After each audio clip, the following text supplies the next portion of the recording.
to another exciting episode of Dayspring Discussions. I'm your host, Sean McGahee, and this is a show where we talk about movies, TV, sci-fi, fantasy, comic books. If you geek out about it, we're going to talk about it. You can listen to Dayspring Discussions on iTunes, YouTube, Podomatic, and Patreon, and contact Dayspring Discussions on the Facebook group, the Twitter account, and dayspringdiscussions@gmail.com. Well, it is Friday, everyone. We made it. The weekend is upon us. It is Super Bowl weekend. Sunday, we're going to sit down and do something we love to do every year, which is watch TV commercials. Oh, yeah, there's a little football game going on, too, guys. I love, of course, watching the Super Bowl for the commercials as much as anyone else. I'm hoping to see some good trailers. We got the Mission Impossible trailer that's going to come out, although I'm not really excited for it because I haven't actually liked a Mission Impossible movie since the first one. And then, of course, there's all the rumors swirling around about the Solo film, Solo, a Star Wars story. We've been waiting for this trailer for a while. The film comes out May 25th. We have yet to see an image, a trailer, nothing. Rumors started swirling a couple days ago that we might get something during the Super Bowl when they're going to premiere it. I thought a few weeks ago that since we hadn't got anything, that might be the most logical place to put a Solo trailer. I mean, you really have to sell people on this film. It goes back to Rogue One. I have coworkers of mine who still didn't know that Rogue One was a prequel to the original Star Wars movie. They thought it was still attached to The Force Awakens. So, again, this is something that you really need to hammer in, that this film is not Episode 9 to the casual viewers. And to do that, you put a trailer in the most watched event of the year, the Super Bowl, and as long as the trailer lets people know, hey, this is young Han Solo, this is before Episode 4 New Hope, I think you'll be on the right track. I think, honestly, I would rather see it on there. There is the confirmation, too, that we might actually get it the following morning on Good Morning America on Monday morning. But then, of course, we might actually still get a trailer during Super Bowl. I don't know. I just think in the next couple days, we're definitely getting a Solo trailer. We'll have to wait and see, but you can be sure next week I'm going to talk about it. Monday I probably won't do a show. Probably Tuesday and Friday is going to be a guarantee. Whether I can get another show out next week, we'll just have to wait and see, guys. But in any event, there is plenty of new stuff to talk about today. Starting off, Nickelodeon has given us our first look at the new Teenage Mutant Ninja Turtles animated series that's going to come out this year. Now, Nickelodeon just kind of rebooted the Heroes in a Half Shell after having 5 seasons of their own 3D animated show on there. This one, however, is going to be 2D animated and kind of giving us an idea of what to expect. The title is going to be called Rise of the Teenage Mutant Ninja Turtles. The 4 brothers are each a different reptile and possess a different weapon from what we're used to seeing them. For instance, Raphael is going to be the team leader, which is going to be different because usually Leonardo is the leader of the team. Not only that, but he's going to be a snapping turtle who's ditched the iconic size for twin tonfas. I think that's how you say it. Leonardo, now a red-eared slider full of charm and a rebel heart, will be wielding a sword still. Donatello, a soft-shelled turtle, will have a tech bow staff and master coder. And Michelangelo is a box turtle rocking the Kusari Fundo with the personality of an artist.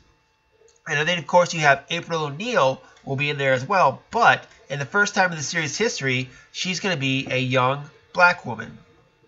Together with Master Splinter, the heroes will work to defeat the mutant Baron Draxum. And like I said, the show is set to premiere later this year. As a fan of the Teenage Mutant Ninja Turtles, I wanted to talk about this. I grew up on Ninja Turtles, the original animated series. I still love the first live-action movie. I even liked the 2007 CGI film. I thought that was pretty good. Those are kind of the 2 Turtle movies that I really still enjoy watching. And then, of course, you have all the other things in between. You have the comic books. The comic books, I highly recommend checking out. Written right now by Kevin Eastman, one of the co-creators of Ninja Turtles. That's a good one to check out. I did not watch the previous Teenage Mutant Ninja Turtles series that was on Nickelodeon. Again, I'm an adult male, okay? So some of the kiddie stuff I just have to skip, even if it is Ninja Turtles. This, I don't know where to begin. Because allegedly the guys are supposed to have some magical powers as well. I think that's just stupid. Taking away some of their weapons and mixing it up a little, I don't know how I feel about that either. I know there's a petition that I saw as well that PETA wants the turtles to eat more, what is it, vegetarian food or organic food or some bullshit like that. I don't know, guys. I mean, yes, we live in a PC nation right now where everyone seems to get offended by everything. I don't get it. I think it's silly, but that's neither here nor there. These don't seem like the Ninja Turtles I grew up with. Now, I think the biggest change of everything is April O'Neil, and I'm completely fine with it. Changing the ethnicity of April O'Neil, I am completely fine with that, as long as her purpose to the Ninja Turtles still serves the same as a gateway to the outside world and as someone who can help them out. Now, changing the different style of turtles that they are, I'm not a big fan of. They're brothers. That's kind of a big thing about the Ninja Turtles is they're 4 brothers. They have that bond. Now, they can still have that bond given the fact that they grew up together, trained together, lived together. They can still have that brotherly bond. So I'm not completely upset about that. That's fine.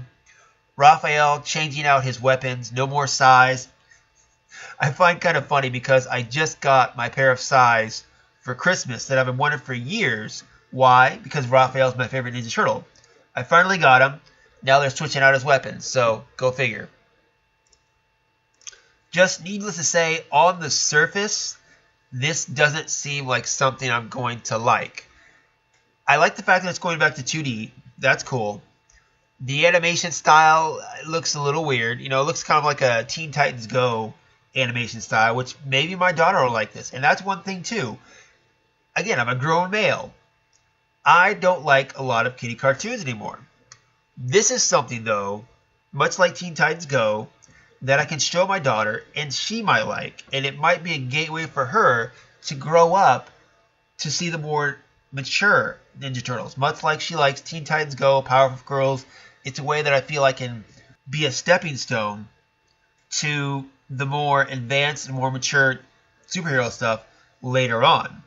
Quick little footnote. Wednesday was her birthday, and she got the Killer Frost DC Superhero Girls doll. Only it's not called Killer Frost, it's just called Frost. Because in a doll made for little kids, you can't call a doll Killer Frost. It's just Frost. I find that hilarious. Anyway, back to Ninja Turtles. I don't know, guys. I mean, these don't seem like the Ninja Turtles that I grew up on. They don't seem like the Ninja Turtles I like. But I guess at their core, they still are the Ninja Turtles. They're still turtles. They still are ninjas. They're still brothers growing up together. They're still in New York. I probably won't check it out. But if it pops up and I have my daughter with me, maybe I'll sit down and see if she likes it. Again, maybe a gateway to other Ninja Turtle stuff. But on surface, it looks silly. But like I said, I'm a grown man. This is for kids. I get it. I can still enjoy the comic book version of the Ninja Turtles. I still have the live-action first film on Blu-ray along with the 2007 CGI film. There's enough Ninja Turtles for me to enjoy without having to go to this. So as a rational male, okay, you Ninja Turtles, let's see what they got. As long as they don't completely go too far out in left field, I think I'll be okay with it. But like I said, maybe I'll take my daughter to check it out, and we'll go from there. Speaking of things from my childhood, now on Nintendo's Twitter account, they were announcing a bunch of stuff that they're going to be doing within the next year. And one of them is teaming up with Illumination Entertainment for a Super Mario movie. Now, back in 1993, we got a live-action Super Mario film starring Bob Hoskins and John Leguizamo. I remember seeing it in theaters. At the time, I thought it was cool. Now, I realize how stupid it was. But in any event, looks like it's going to be animated, given the fact that Illumination Studios is known for their animation stuff like Despicable Me, Secret Life of Pets, and all that. Since Illumination is also the animation arm of Universal Pictures, it goes to say that it will also be animated, given the fact that Nintendo has an agreement with Universal Studios to make Nintendo characters in their theme parks, including Mario. And we're going to be seeing that in Universal Studios soon. No word yet exactly when the movie is going to be made, but I think say we're all looking forward to it. My little nephew actually just started getting into Mario hardcore. His dad's a big gamer. He has the Nintendo Switch, and he's been playing Mario Kart and Mario Land and telling me all about all this new Mario stuff that he's learning about, which is fun, you know. I haven't played a Mario video game in many, many years, but needless to say, Super Mario Bros. 3 for the original Nintendo, still one of my most favorite games I've ever played. After my Nintendo, I actually got Sega. Like, in the divide of, like, the neighborhood, some kids had Super Nintendo, some kids had Sega Genesis. If you were rich, you had both. I had the Sega Genesis. My neighbor had the Super Nintendo. So I hopped on the Sega train and got on Sonic, and I do enjoy Sonic the Hedgehog a little better, which they're making a movie him soon, from what I heard. But Super Mario, of course, the original plumber, superhero, video game hero, him and Luigi, saving the princess, saving Toad. I'm all about it. I'm pretty sure it's going to be a very basic story. Of course, they have to save the princess from King Koopa or something like that. Or maybe it might be something different. Like I said, I haven't played a Mario game in a while, and my nephew's been telling me about stuff that I have no idea. Different princesses, different villains. So they might try to update a little more for the younger kids that the franchise has evolved for. They've got new characters, more recent characters that little kids know that I don't, so they may include them in there as well. But bringing this childhood stuff to the forefront, almost recycling like Ninja Turtles, Super Mario, Sonic, it's all just one big turn. Either Hollywood is running out of ideas, or they really like the stuff that we've had and they're trying to tap into our nostalgia. It seems like a lot of that has been going on lately, especially in entertainment, not only in TV, but also in movies and comic books and stuff like that. They're really trying to grab like my age, like the 80s people, and kind of tap into that a little bit, and hopefully probably trying to get us to rub our childhood likes onto our children. Super Mario, it's a great franchise. You know, it's really cool, at least from my perspective. I like Sonic better, but I'll definitely be checking out Super Mario. Again, probably take my daughter to see it and go from there. So, all right, final story for today, guys. Looks like Despicable Me writers Cinco Paul and Ken Dario have partnered with Robert Kirkman's Skybound Entertainment to adapt the fantasy comic book Birthright. Written by Joshua Williams, the Birthright centers on a family devastated by the disappearance of their young son. A year later, a grown man appears claiming to be their missing child and says he's been to another world. Quote, Birthright is a giant fantasy epic. At its core, it's a story about family, and I'm really excited that a creative team who values those same storytelling elements will be adapting Birthright, Williamson said. Now, Birthright is the third Skybound film to be in development at Universal, following Invincible and Kill the Minotaur. Minotaur. Is it Minotaur? Minotaur? Something like that. In any event, I have actually read the Birthright comic book. I've read the first volume. I've got the two other volumes, Volume 2 and Volume 3, in my room. I have yet to flip through them, but I like the concept and the idea. I enjoyed the first book, so that's why I'm kind of behind this. It's a little outside from what I usually do with my superheroes and DC and Marvel, but I try new stuff. I try to try new stuff, at least, when it comes to comic books. A lot of it I don't like. That's why, you know, I mainly stick with the Marvel, DC superhero stuff. But this, I picked it up. It looked interesting. I checked it out, and it is a good story. It's kind of got like Flight of the Navigator, for those of you who remember that, where he disappears and he comes back, and it's years later. Only it's kind of the flip side of it, where instead of the kid being confused that time has gone on without him, it's the parents that are confused that the kid has gotten older, almost like a Conan Barbarian type character going on. But the story's good. He has to fight off these magical creatures that have followed him back to the real world. He's got to protect his family. His brother's along for the ride. It's, you know, a good epic fantasy tale. And like I said, it is about family, so I'm interested to see how it goes. Skybound seems to be doing a lot of stuff with comic books nowadays with Invincible and Kill the Minotaur. I know I said that wrong probably. But again, it's a comic I like. I wanted to mention it to you, so put it on your radar. So keep a lookout for this. If you haven't checked out the book, go check it out and then let me know what you think. And that's it for me today, guys. Go out, enjoy your weekend. But first, let me know what you think. What do you think about a Mario animated movie? Are you excited for that? Birthright, have you checked it out? Do you think it'll be a cool movie idea?